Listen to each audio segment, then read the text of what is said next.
Shalom, Assalamualaikum warahmatullahi wabarakatuh. Om Swastiastu, Namo Buddhaya, Salam Kebajikan.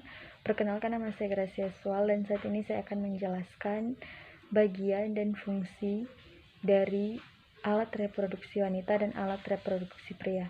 Yang pertama, alat reproduksi wanita yaitu rahim.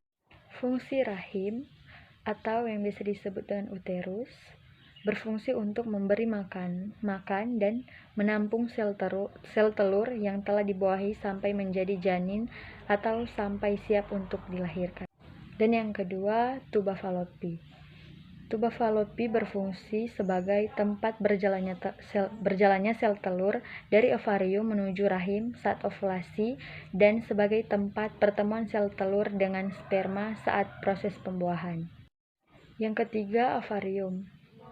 Ovarium berperan sebagai tempat terjadinya fertilisasi adalah tuba falopi atau yang disebut juga oviduct. Yang keempat, vagina.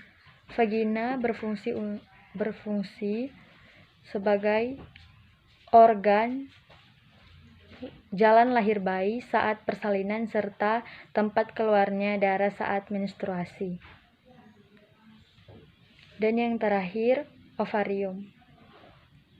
Ovarium berfungsi sebagai tempat pembentukan ovum atau sel telur dan menghasilkan estrogen dan progesteron. Dan yang kedua, saya akan menjelaskan bagian dan fungsi dari alat reproduksi pria. Yang pertama, fungsi urinary bladder berfungsi untuk menyimpan urin hingga waktunya dikeluarkan oleh tubuh. Yang kedua, pubic bone atau pubis adalah tulang yang berada di bagian bawah pinggul, berfungsi untuk melindungi alat kelamin. Yang ketiga, prostate. Prostate berfungsi mengeluarkan cairan yang melindungi dan menutrisi sperma. Yang keempat, vas deferens berfungsi sebagai tempat penyimpanan spermatozoa sebelum diejakulasikan.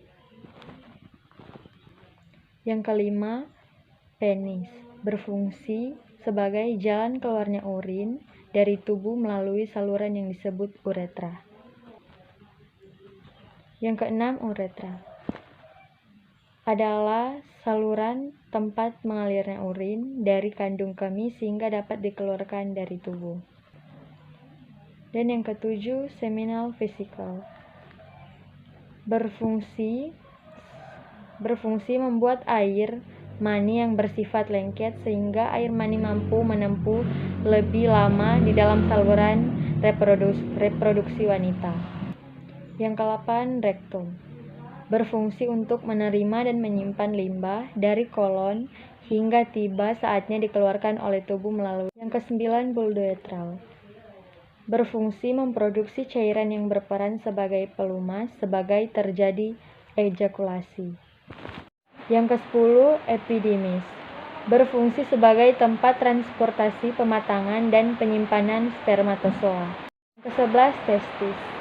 Fungsi testis adalah untuk memproduksi sperma dan hormon testosteron. Dan yang terakhir, skrotum berfungsi sebagai jalan keluarnya urin dari tubuh melalui saluran yang disebut uretra. Itulah penjelasan saya mengenai alat reproduksi wanita dan alat reproduksi pria. Terima kasih.